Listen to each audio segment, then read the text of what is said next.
Welcome to CTO Think, a podcast about leadership, product development, and tech decisions between two recovering chief technology officers. Here are your hosts, Don Vandemark and Randy Burgess. Hey, Randy, what's going on this week? Let's see. We've talked about before. I've been working on a number of client projects, signed up a new client this week. It's a Drupal related one. But it's, a good client, and I like talking with the communication with the client. Pretty straightforward, but sometimes you can have clients that are all around difficult, and this person, and I always feel like I'm getting the straight info on what they need and what they expect. So I like that. I also started working.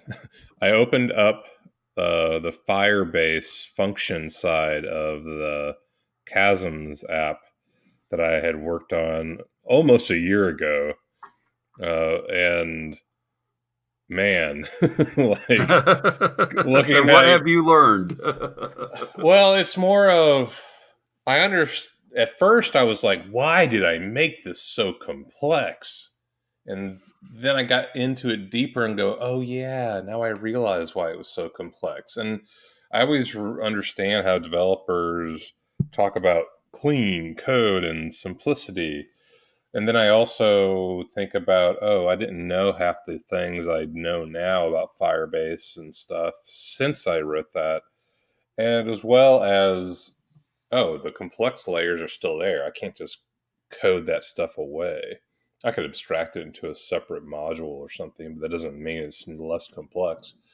So a lot of, and I also almost, and this is maybe a subject for this old app, I went through phases of, I hate TypeScript and I don't want to use it anymore, to I have no choice. I must use TypeScript, mainly because Firebase Functions is stuck on an older version of Node, and I like ES6 features. But, ultimately, trying to just catch up on my own code and deal with some of the frustrations of updated NPM packages. That's been my week. But everything's going well. Baseball started, which I know you don't care about, but is always a fun time of the year for me. So how about you? Yeah, it was funny. I'm in a football officials Facebook group, and one of them posted something about opening day, and I'm like, wrong group, get out of here, because I just don't care. If I watch 4 innings of baseball during the regular season, it's because somebody's tied me down. So let me ask this: do you think you'd be a better ump in baseball because you don't care about the sport itself? No, because I'd be asleep. Even every baseball play, you have to be on. Yeah, no, I don't think I would, because I don't think, people talk about how baseball's so strategic and all that, and I'm like, I just don't get it. I don't get what you say is strategic. So no, I think I'm a better football official because I do care so much, and I do, I like all the intricate details of football. Yeah. So anyway, we're getting off topic. So what's up with us? So we're mantra of the year is we're working on security, working on SOC 2 audits, things like that. Mm-hmm. And then we also, and I think this is what we're going to talk about today, we're thinking about adding a feature set to the Aspire EDU suite, which is great. It's great when you're adding a feature set. It's around reports and report creation, and there's just, in my mind, there's not really a way for us to tackle it with the development team we have, because they've got so much work to do as it is. Sure. So what we're looking to do potentially is go ahead and bring on another developer, either full-time or part-time. So that's what I really wanted to talk about today, was what goes into a job description. I know how I would have written a job description 5 to 10 years ago. I would have listed every single piece of technology we use and every single piece of technology we think we're going to use, and try to have potential candidates say, yeah, I know, 4 or 5 of those, and I'm interested in 3 or 4 of those. That looks like a good job to me. I think through some of the discussions we've been having, and through some of the exposures to some of the communities we've had, that seems to be not the way to go. The more you put into a job requirement, the more some populations see that as disqualifiers. Yeah. To where they look at it and they go, I'm not qualified for that. I'm not gonna apply. And that's not at all what I'm looking for. So let me interject real quick. Are we writing a job description for another human being to come work with you all? Or are we writing a description where you convince yourself that you are the person that's going to do it? No, I am not the person that's going to do it. There is absolutely no doubt about this one. I don't want to touch this code. Not because it's bad, just because I have tried numerous times to get into Django and Python, and it's not clicking for me. I don't know why, but it doesn't feel right to me. So that's so weird. Like, even if you were to tell me today, like, hey, I need you to work with any language across the space that I haven't worked with, of all of them, Python to me is the closest to Ruby, and therefore the easiest syntax to. I don't necessarily like how the community works all the time, and I don't think Python is great for web development. But overall, I think it's a easy to read and use code base. Yeah, and I can write Python. I've done it. I've done it for data analysis. I've done it for various things. IPython is a great notebook to use to kind of like a code pen, or kind of like an online CLI. So those are all great things. I just can't get into it. And again, it comes down to, you compared it to Rails.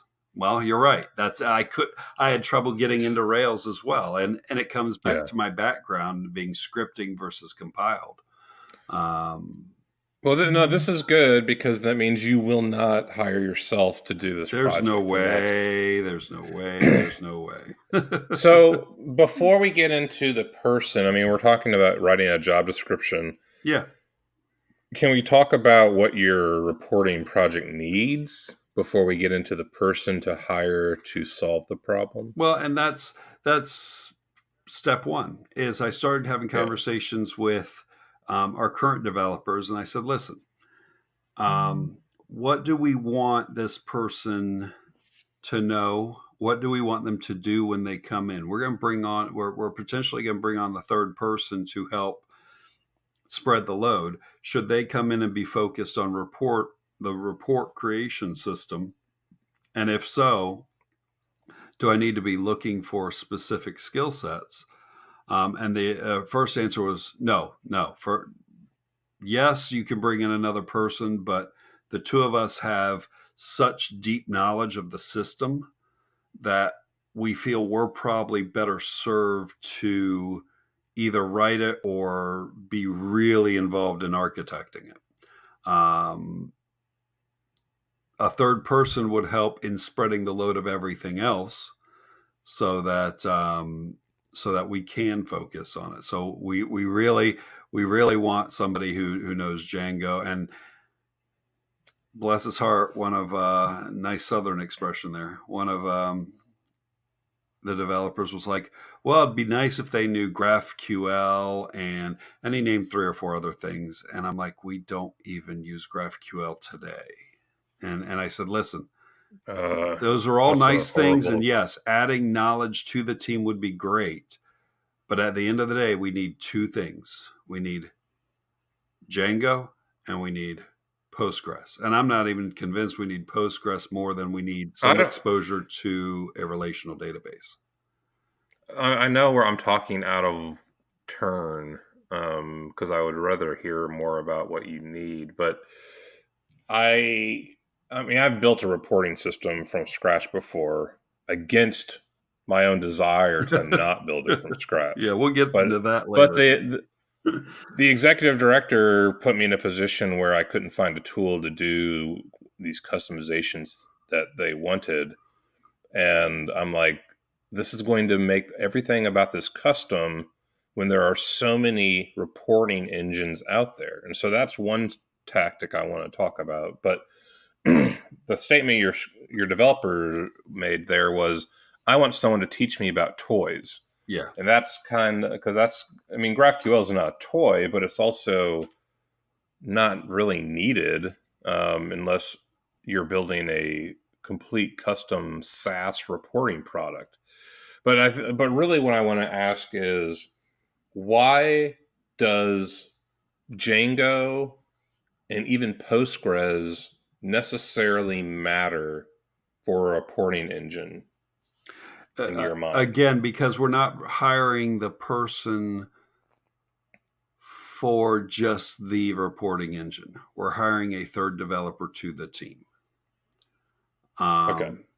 So the impetus, the rationalization, the justification is because we're going to be potentially adding revenue due to the reporting system. There's going to be additional development burden because of the reporting system. But that's the first thing we came to is, no, we do not want this person to be necessarily the person writing the reporting system.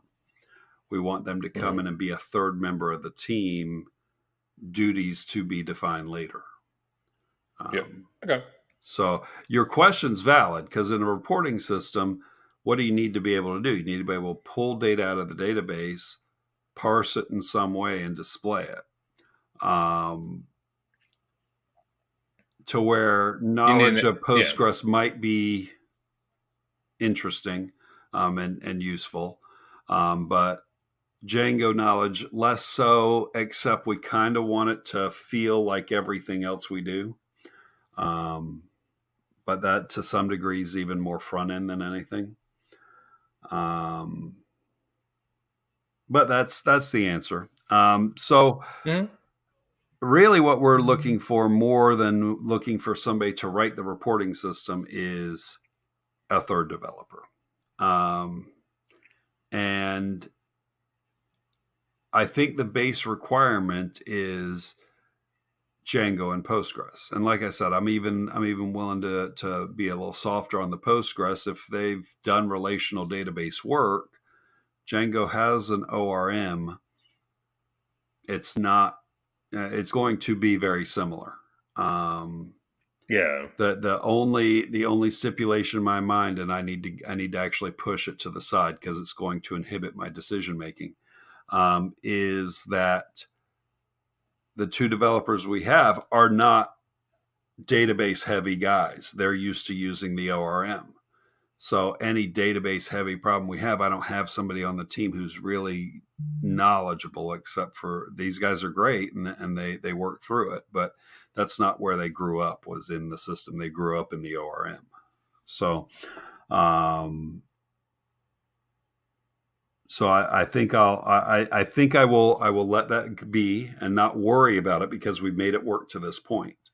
But if I found somebody who really knew their relational databases, and specifically Postgres, that would be a nice complement to the team we've already got.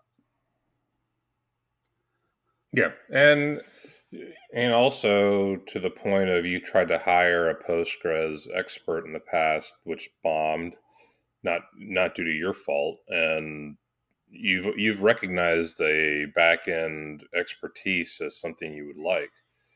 So based on all that, normally I'd say, hey, if they know relation, like you said earlier, if they know relational databases, great.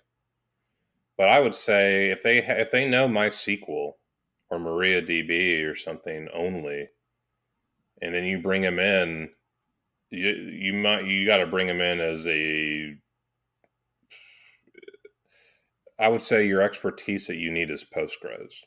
Not that you can't map it, but you're hiring someone to be on the team and bring expertise, not to be someone learning the back end. Because I guess in theory, you want to hire someone that can teach the rest of your team the intricacies of Postgres, right? It's not a requirement. It's what the requirement is that they can step into the team and be functional.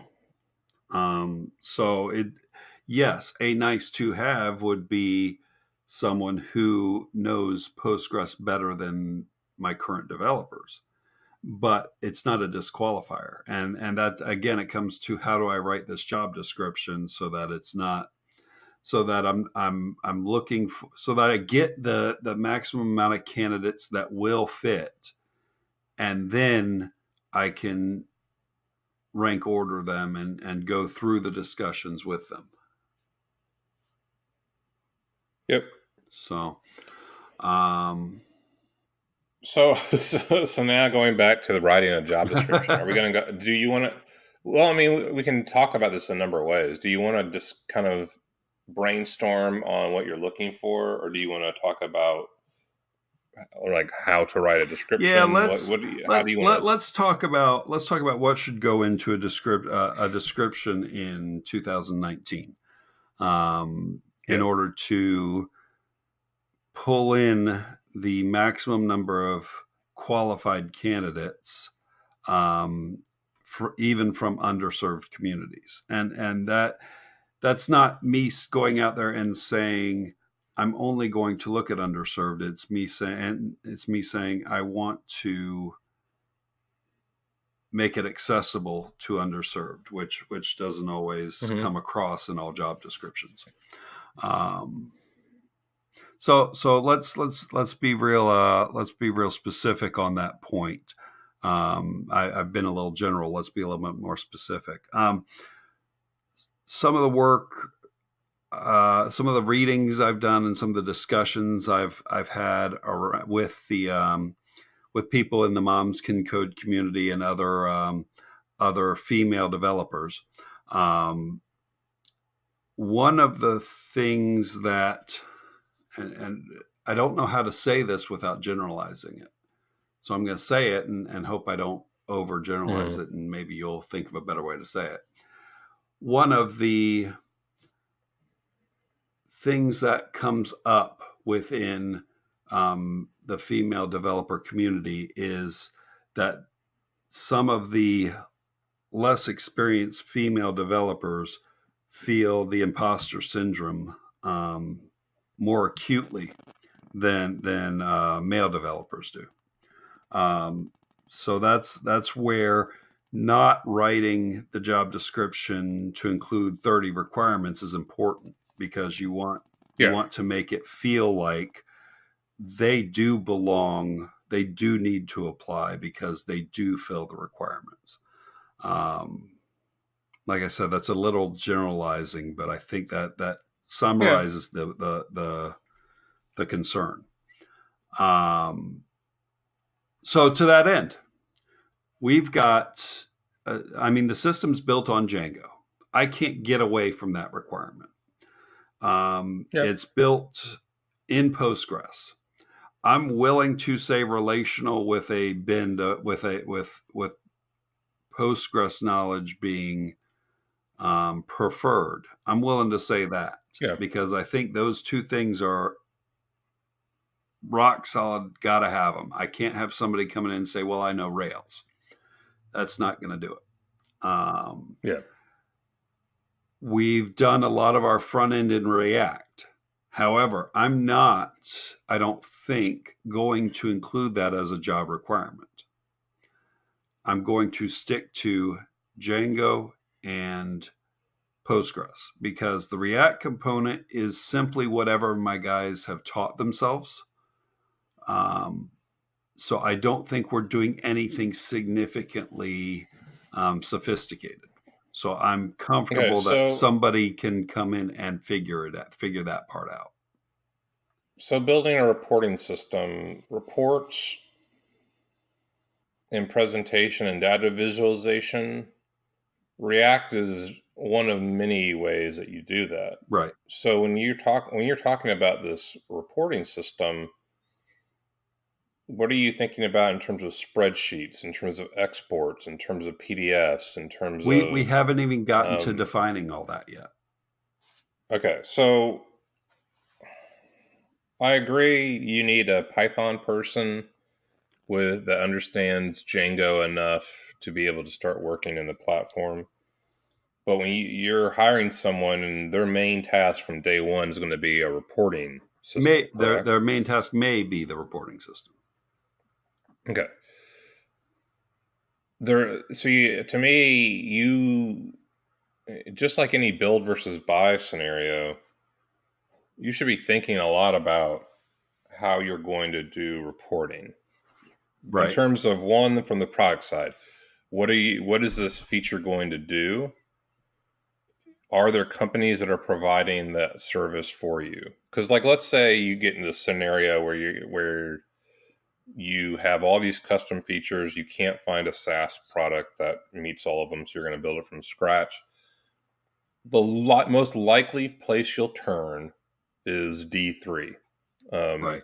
for online visualization, which it's an incredibly powerful tool, but there's a reason why there are 6 abstractions on top of D3 for easier JavaScript reporting. So that's one factor. Another factor is if you're going to be exporting in PDF, now you're talking about a completely different library that needs to take some kind of visualization and then put it into a document form.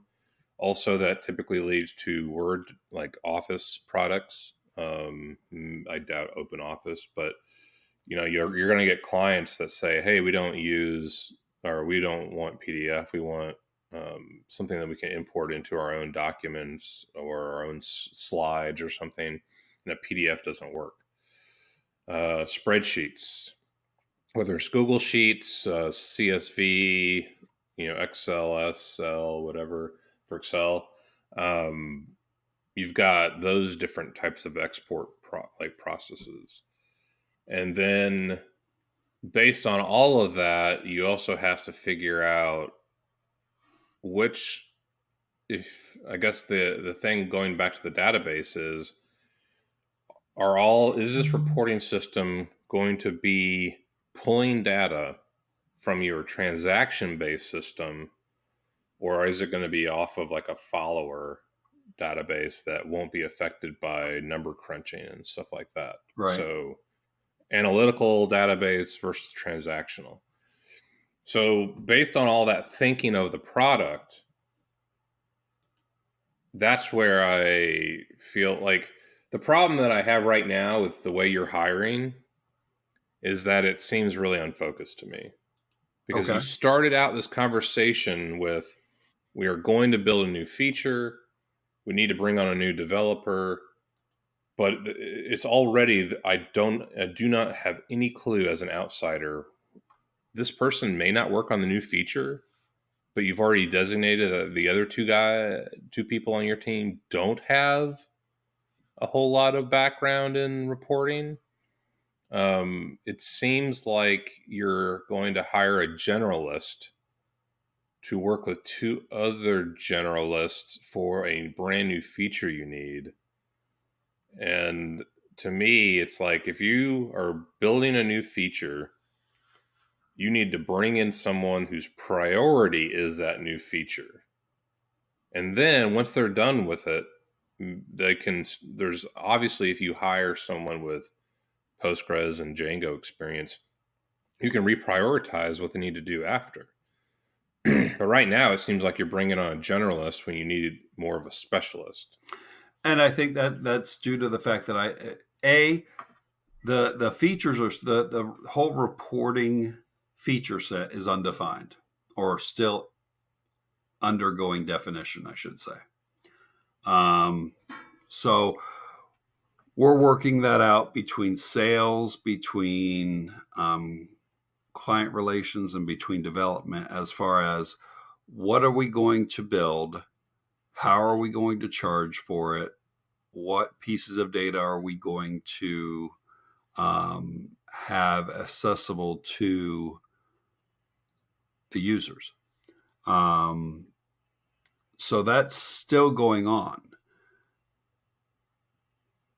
And I'm not convinced that the person coming in will jump right in and be working on this. They may come in and backfill one of my other two developers who goes on to build the report writing system, the report creation system, simply because there's enough need of knowledge of the data that using one of the existing developers makes sense. What I don't want to get trapped in is bringing in somebody who knows how to write report writing systems and then can't do the rest of the maintenance. Especially since I've already had conversation with the developers and they're like, listen, we feel we need to be a large part of the creation of this feature. So your point's valid. I'm just not sure that I have another way around it right now. Yeah, I mean, I don't think you're ever going to find a developer unless you're building some project that is a complete, like, there's no need for this kind of thing. Obviously, reporting, and for this company, a reporting feature is important. Your developers are never going to tell you that they shouldn't be involved. It's up to you to decide, you know what, I need you focused on what we're doing day to day, not this new feature. And you have to juggle it. Like, it's an ego thing. Oh, we're not good enough to work on this new feature is really an attitude that some engineers will take. But I feel like, I don't know. Right now, I do not like the way you're going about it. Okay. and I'm saying it in a positive, trying to be constructive. It really sounds like you mentioned you want an inclusive hiring process.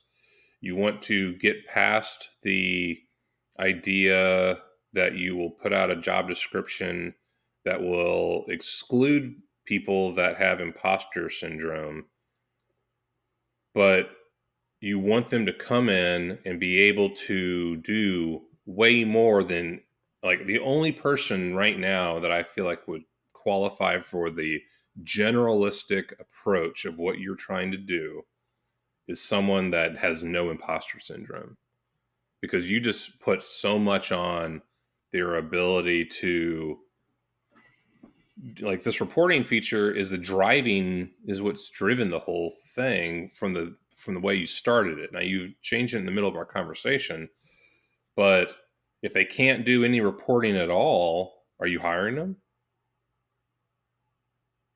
They have no background in reporting. Are you going to hire that person? Potentially. Because if they're a strong Django Postgres developer, yes, that'll serve, and we'll figure out the reporting amongst the developers, amongst the ones we've got. What if they're stronger as a developer than your current developers?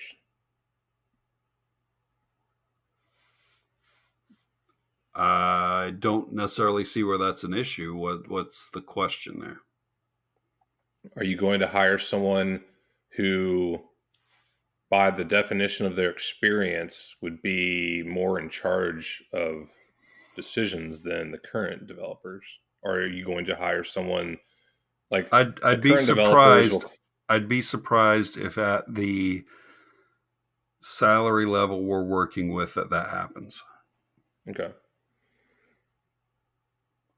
So really, then this is not about the new feature at all. This is really you just need to hire and maybe I introduced it incorrectly. It's more that the new potential feature has opened up the revenue stream potentially to allow us to bring in another person. Whether that new person focuses on that reporting feature or not is almost irrelevant.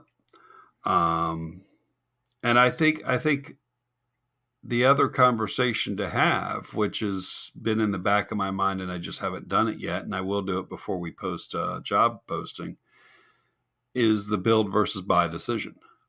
Because report creation's been solved. It's been solved 1,000 times, 1,000 different ways. I wouldn't build it personally. Yeah, I would buy it.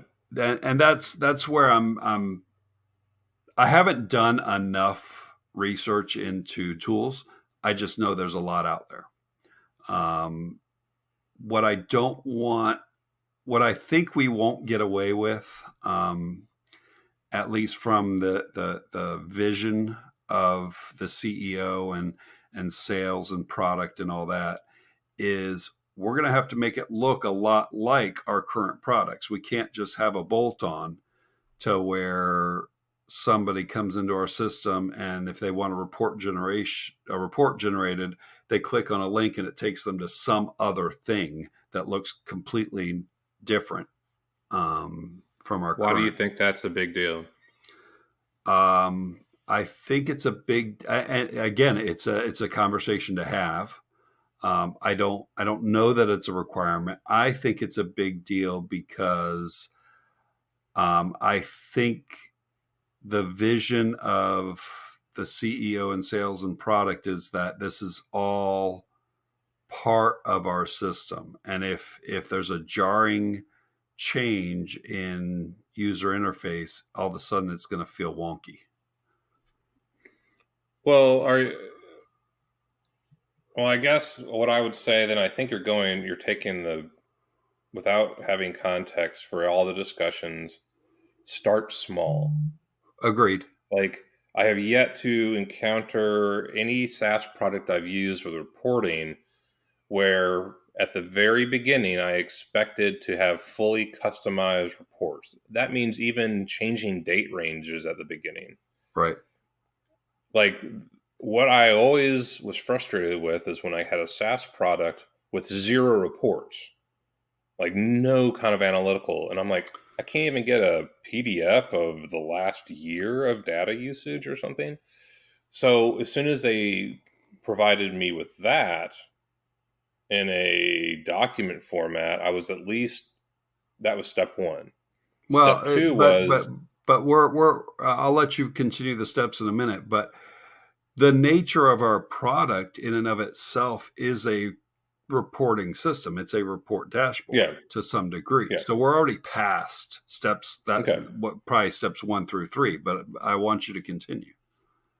Well, it's just a matter of once you start giving them, you give the client static data that you think is important to them. And then the client base starts to give you feedback as to, we need this expanded. We need different uses for this. We need to be able to import it into our systems, whether it's a CSV file import, Excel, or an API. And then you decide what different visualizations and formats need to go into this based on that feedback over time.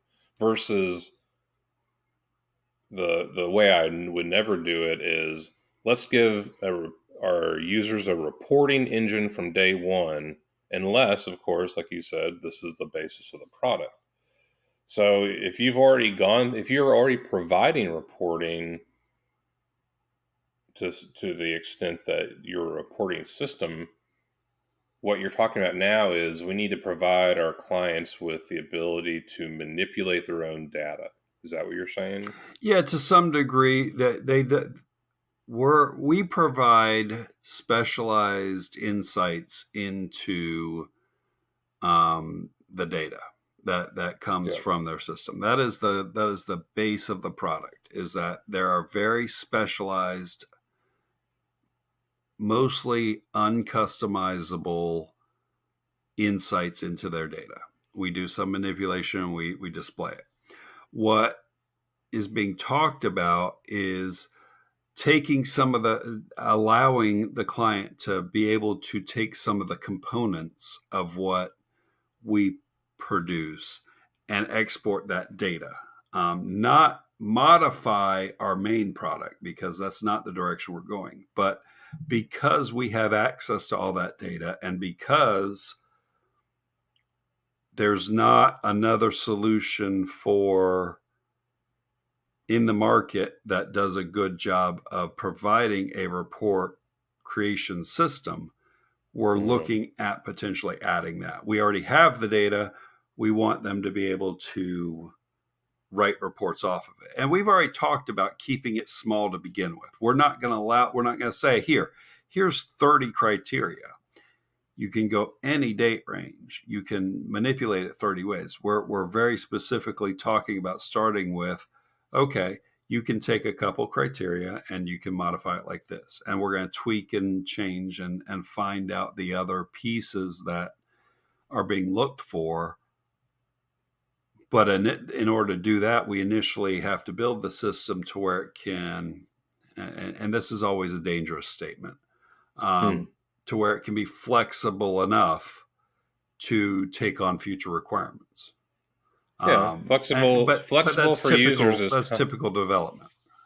Yeah, I mean, flexible for users is complex for you. Right. So I guess we're getting off the whole topic. That's okay. We're kind of going around it. So I mean, yeah, we could talk all day about fleshing out features and the scope and build versus buy. But going back to the bottom line, regardless of this feature for reporting, you want to hire a new developer. You have potential funding that will allow you to hire them. You have a need for increased work, like you have enough tasks to keep that person busy. You don't envision that the salary level will bring someone on board that is more senior than your existing team. So really, I would say this whole reporting feature has nothing to do with the job description you're writing. That is a fair statement. The only thing it has to do with the job description I'm writing is that it provides the justification to do so. Okay. So now we're ignoring reporting experience. We're thinking about an additional team member with a certain threshold of experience with Python and Django, and a certain threshold of experience with relational databases.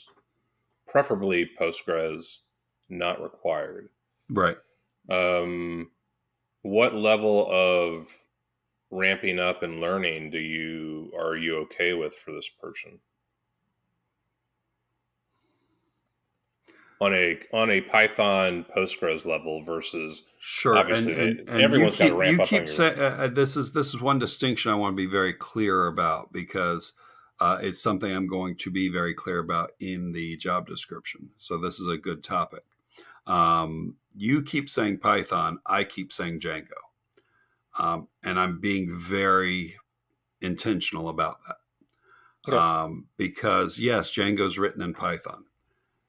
But if I put a Python requirement out there, Python is huge in the big data world right now. I'm not looking for big data people who can write big data algorithms in Python. Yep, makes sense. I'm looking for people who can use Django to write web services. So it's almost a different language. Just the way that big data has taken over Python. I have to be very intentional about saying this is a Django job. This is not a Python job. Okay, great. So no, that totally makes sense, and I agree with that. And that's my lack of like in the Ruby world. I'm not worried about people that like Rubyous no Rails typically so it's not as big of a concern, but it's definitely a concern in the Python world. So now you've got Django and relational database. What about testing libraries that you all use? Are there any, I should say, let me just back up. Are there any particular Python libraries besides Django that you're like, it's really important because we depend on this one key thing a lot? We have so many different libraries that, and again, they're Django extensions, they're Django libraries, that I'm not, and in talking to the developers, we don't necessarily feel that any of them are hardcore requirements. You mentioned D3 earlier. Yes, we do a decent amount in D3. That's a different discussion we'll get to in a minute. But we certainly, I think at the end of the day, I'm going to end up with the job requirements are Django and relational. And what the next direction I want to go with is I want to say something to the effect of, we have other languages and technologies that we currently use or are currently on our roadmap, and those include, and that can be a list of 10 or 15 things. And the statement's going to be, this is what things we're looking at. If you're interested in joining us to expand your knowledge in those areas, this is a place for you. Something along those lines. So, well, okay. See where I'm going with that? Yeah, I do. But I am arguing against that based on your earlier statement of being inclusive. Right. I think that anytime I read a job description, if they put the word Haskell on it, I do not take that with a grain of salt. And you're acting like people should read this job description and take these additional ones with either a recruiting device, I want to learn that, or it doesn't matter if I know it or not. And I don't think that you're going to find perhaps experienced white male developers that are fine with that, and you're going to exclude the other groups who think I need to meet that. And by the way, I find it real funny that two white males are determining what reads well. I know. Yeah. I mean, we could bring someone else on to talk about it, but we got what we got. Yeah. But yeah. So anyway, I hear what you're saying, but if that's the case, then the job requirement should be two sentences. It should be, you need to know Django. You need to know relational databases, preferably Postgres. End of job description. What's wrong with that? Yeah, there might be some words around it about what we do as a company and the fact that we're remote and distributed and so on and so forth. But at the end of the day, the job requirements are two sentences. Is that? Well, I don't feel that's descriptive enough of what we do. Okay, well, I guess my point is you're hedging around the fact that you want someone to have all these skills, but you don't want them. I never said I want them to have all those skills. I want them to, it is two-sided. Okay. It's a two-sided coin, and you picked up on it. Okay. Because I think of the way I phrased it. I want it to be a recruiting tool of, oh yeah, and one of those things would probably be GraphQL. I'd like to learn GraphQL. This looks like a place I can go do that. Without it being a requirement. The other side is if they have these skills, hey, that's great. That means we're not teaching it.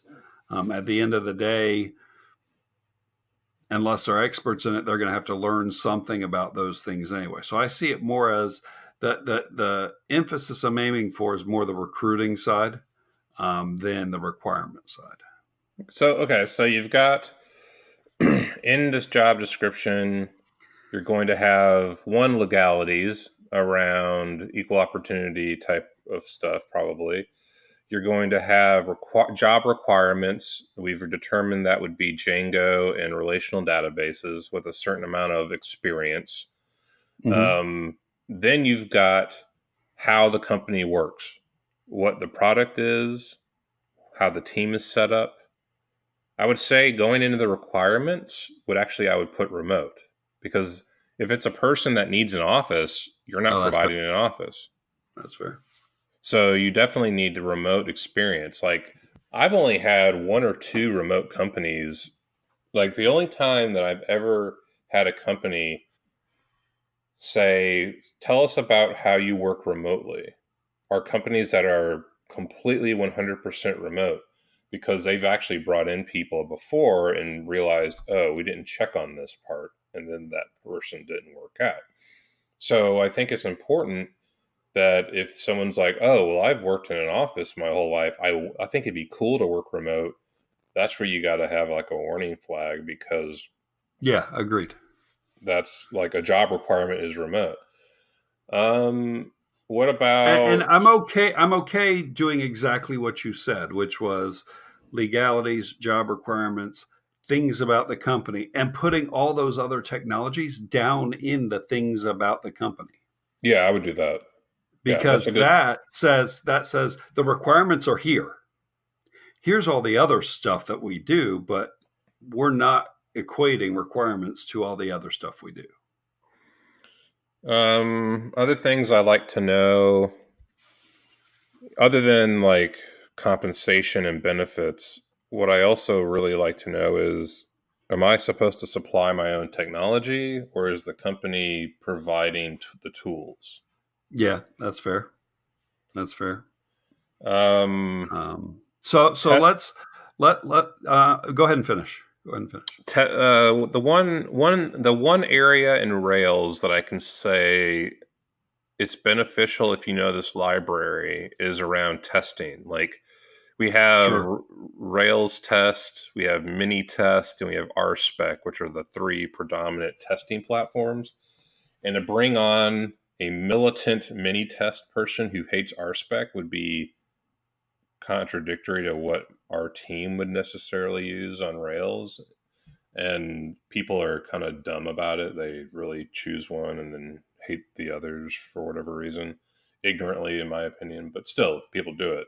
So I would be like, hey, if you all have a deep subscription to a particular Django testing suite, I would probably make a point of that.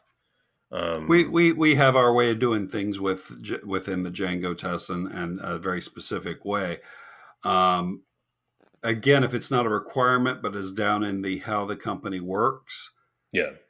Anybody who is, as you said, a very religious believer in a specific way, and we're doing it a different way, is going to disqualify themselves.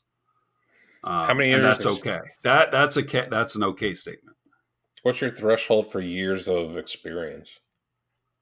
So that's a topic of conversation. I don't know that years tells me as much as talk to me about the projects, and this gets more into the interview area, right? Talk to me about the projects you've done in Django. Tell me what you've done. Tell me what significant things you've added to a project or worked on in a project. I would say a year of doing that is probably enough. I don't want somebody who just finished their Django book. So I'm willing to say a year.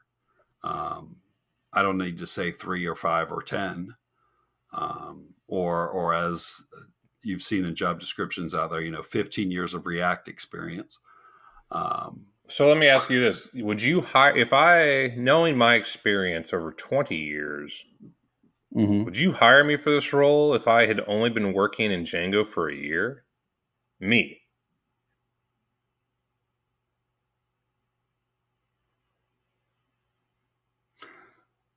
This ties to the salary discussion, right? No, no, no, no, So, no, no, no, nope, nope, not salary. I'm working for whatever you okay, give. I'm working for whatever you give me. okay.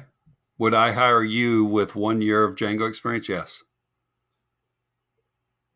Okay, that's interesting. Knowing what I know, again, it's an odd question because I do wouldn't I like. I'm saying it. no, I'm not saying that. I'm saying, do I know everything about you when you're asking that question, or am I supposed to not know everything about you and you just come to me with a resume and You the don't know interview? enough. Well, I guess what Okay, I'm saying, what I'm saying is, I wouldn't hire me with 1 year Django I experience. would.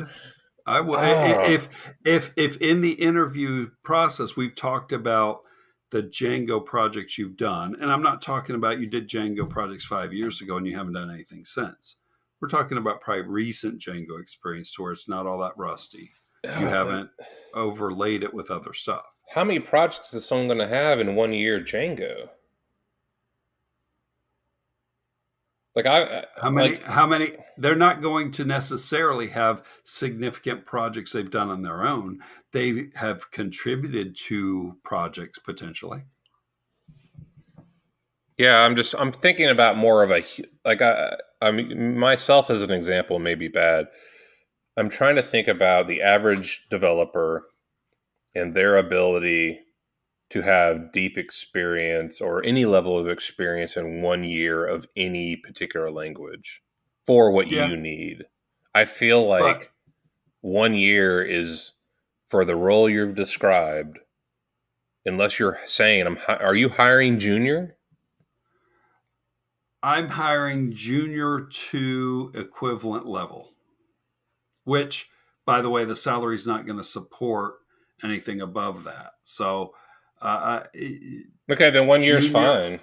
Yeah, yeah, 1 year. Yeah. and that's what I'm saying is, You're hiring based on junior. I'm probably hiring junior. I'm not hiring fresh junior. I'm not hiring just learning Django junior. I'm learning somebody who's done enough in Django to speak intelligently about it, but doesn't have all the scars. Okay, so will make mistakes, and that's to be expected.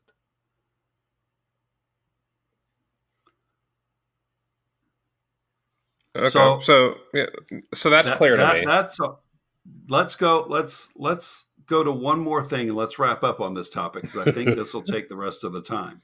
Yeah. Salary. There is a lot of discussion currently about salary should be part of the job description. Mm, Knowing, yeah, you're exactly kind of where I am. I'm not 100% comfortable with that. well, here. Because it's a disqualifier sometimes when it doesn't necessarily need to be. We're probably not stuck to a single number. We're stuck to a range. I don't want to necessarily overpay for 1 year of experience because the upper end of my range would not be 1 year of experience unless they've done great things, right? Um, so listing the salary as part of the job description is not something I want to particularly do. I mean, the thing about on the hiree side, which I feel like I feel like as a consultant, I've been on the hiree side for like 5 years, but I always like to see salaries because it allows me to not waste time with lowball offers. Right. But on the flip side, I think it does. If you want to be inclusive, I think it does provide a pre-negotiation stance that is maybe less for later. Now, what I do hate is going through an interview process where there has been no discussion of ranges or Like, I don't like going too far into the timeline without getting those numbers.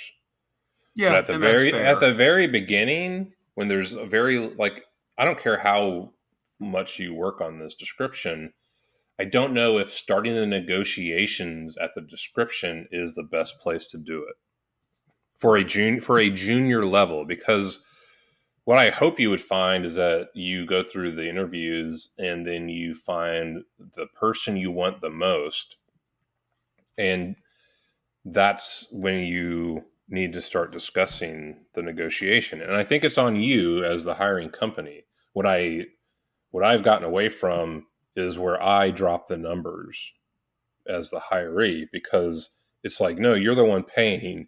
You be bold and you start the negotiation process. And I almost got hired as a hiring manager in the past. I've always wanted to go that direction of, what are you looking for? Because I don't want to reveal too much, right? Yeah. As the hiring manager. At the end of the day, I know what my upper range is. So if I give something close to my upper range with the qualifier that I believe that the person is deserving of that based on experience, blah, blah, blah. Yeah. I'm okay with that nowadays. I'm okay with absolutely not having a discussion of, what are you looking for? What have you earned in the past? That sort of thing. I've gotten away from that. Yeah. It's more of a, here's where we are, salary wise. If this works for you, that's great. If it's not even close, thank you for your time. That sort of thing. I mean, in terms of a specific number, like, I don't really have one for you, because it's a matter of how there's so many factors that go into it. Experience being a big one. The impact it has on the rest of your employees is another, because if you bring in someone and pay them an extra high salary, the people on your team that have been like, hey, what are we, you've been here for so long. So there's all these factors that you have to deal with. So I don't really want to go after your number, the salary level, which I know I wouldn't work for anyway. But that's beside the point. It's really more of, how are you going to? The other factor for you, the salary is a filter. It saves you time. Like in the hiring process, you're going to put out a job description. You're going to get a flood. You're going to get a flood of pure applicants, people that are looking for a job or are curious about your job, and you're going to get those. You're going to get recruiters that you didn't hire that are going to try to call people like me and say, I've got a job for you, and I'm representing it. And they aren't, but they're going to act like it. And so you're going to get all of these recruiters that are going to hammer you. You're going to get consultants, people like me, who are going to say, you don't need to hire a person. You can hire our team at triple the rate. Yeah. So you need to put on there, like, no agencies, no consultants, no recruit. Like, what you need to exclude who should be contacting you as one filter, but the money is another. And if you are like, we're not hiring anyone at San Francisco rates or New York rates, that's one key factor. And that's why a ceiling number is a consideration to save you time. That's the reason I would put a number on there. Yeah, and that's why I agree that a number early is important. But I kind of at least want to wait until I at least get the resume, and have some sort of initial discussion to do some quick qualification. But that's where we are. By the time this episode airs, we will probably have the description out there. We'll probably have the posting out there. If so, we'll put it in the show notes. If not, we'll. I mean, if you want to work for me after hearing all of this. Well, I don't the thing is, I don't qualify. Like, not you. If the listener wants to work for me. Well, here's the thing. If you are looking for a junior level, like you keep saying junior or expanded, that's wishful thinking. But based on your like everything you've talked about, In the market today, yes, I agree. You're going to be hiring a junior. I mean, if anyone that would want to consider working for you should go and listen to our previous episodes about topics around hiring, about management. And if you don't like what you hear, that's probably your better judgment, because you and I are we're not sugarcoating any of this for marketability. Like, we don't turn around and you don't turn around and go, I need to be inclusive, and then turn around and start yelling at people like a maniac. So us talking about all this, like the thing that's most human about this whole process of job descriptions and hiring is that there are flawed people hiring flawed people on either side. We're all flawed. Yeah. We are looking for more than we're worth, or we're undervaluing ourselves on the hiring side, and on the recruiting or hiring side, you are maybe thinking your company is better than it really is in the marketplace, or the salary is worth that to people. Like, we're all making guesses to try to hit this balance of, hey, you want to work for us and we want to hire you. So like the debate that you and I are having is one that every person hiring goes through. Some people have been doing it more, so they have a set way that they do it. But I think the biggest key to it is, I don't feel like, if maybe someone would listen to us and go, oh, you're so indecisive about this that I don't want to work for you. But I'm just like, well, guess what? This is what happens when you hire people. You try to balance. This is the human struggle of it, right? Yeah.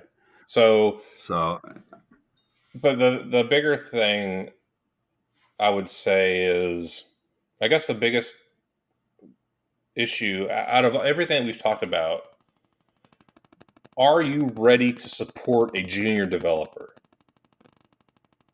Because they need a heck of a lot more than when a senior developer comes in. That's my biggest concern now. Are you equipped as a manager and as a team? And here's when I equivocate about junior or junior plus. Over the past 12 months, we've been having internal discussions. I've been having people brought to me as, this guy just learned Python. Can we bring him on as a real junior developer? So we've gone from no Django experience to some Django experience. So to me, that's an upgrade to where we've been. So that's why I equivocate it that way. Are we in a place? You know what? I can't answer that question. The people we've had have not been senior level, enterprise level, trained multiple people. They've learned it on their own. So I don't know that I'm looking for anybody that's not kind of in that mold. But I guess, it's not about their ability to learn. It's about, are you and your team ready to support someone that needs help, that needs propping up? The short answer is yes. We've done that in the past. We've brought on, and not successfully, because for a variety of reasons, but I don't think the support angle was the reason.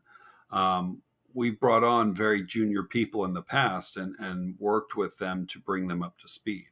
Now, the fact that didn't work could have had something to do with it, but it also could have had to do with the fact that we had put boundaries around the hours and things like that, which is not the case here. This is intended to be a full-time, job that people can live on and be market equivalent on. So I think as mentors, I know our lead developer enjoys doing that. Yeah. I don't have definitive evidence that he's good at it, but I don't have definitive evidence that he's not. That's not me insulting him. That's me saying I don't have that evidence. Well, that's on. I guess my point is to you. It's going to be on you to catch the slack if that person is not. Otherwise, you're hiring a failing role. Yeah, and that's fair. And the last point is, I taught a week of Python last year 2 years ago to a bunch of students. When do I start? When should I start? Like, just did you teach Django? I know that it starts with a D instead of a J. Do you have a years of experience in projects with Django? If not, the answer is going to be no. I watched the movie. It didn't seem to have much Python. Because no, there were no Pythons in that movie. Well, right. I totally, I do think you need, I don't think years of experience have as much to do with, has this person, do they understand your framework, and do they have to come in and ramp up from scratch? And that is not going to pass. Right. All right, so we'll keep track of how this goes, and we'll talk in the future about the various processes involved in this if we continue down this path. I'm waiting for. It's funny because a student brought to me, one of my former students brought to me a blog post about it was like some kind of person hiring whining about how we can't find enough developers. And I always want to say at X number of dollars, because there's lots of developers looking for jobs. It's about how many are you finding that are willing to work at the rates available. And, for sure. And that's like the bigger side. So that's what I'm most curious on is, what kind of pool of applicants do you get based on the constraints that you have to put on the role? That's what I want to hear about next. Yeah. Well, we will certainly talk about it when we get to that point, or when we're past that point, probably. All right, cool. All right, thanks. Talk to you later. Later. Thanks for listening to the CTO Think podcast. Show notes and previous episodes can be found on our website at ctothink.com. Reviews on Apple iTunes are always appreciated and help promote the show. Patreon contributions help us to produce episode transcripts, which allow people that are deaf or hard of hearing to access the show. If you have feedback, ideas, or want to be a guest, please email us at hello@ctothink.com. Show music is Dumpster Dive by Mark Wallach, licensed by premiumbeat.com. Voiceover work by meganvoices.com. You'll hear from us next week.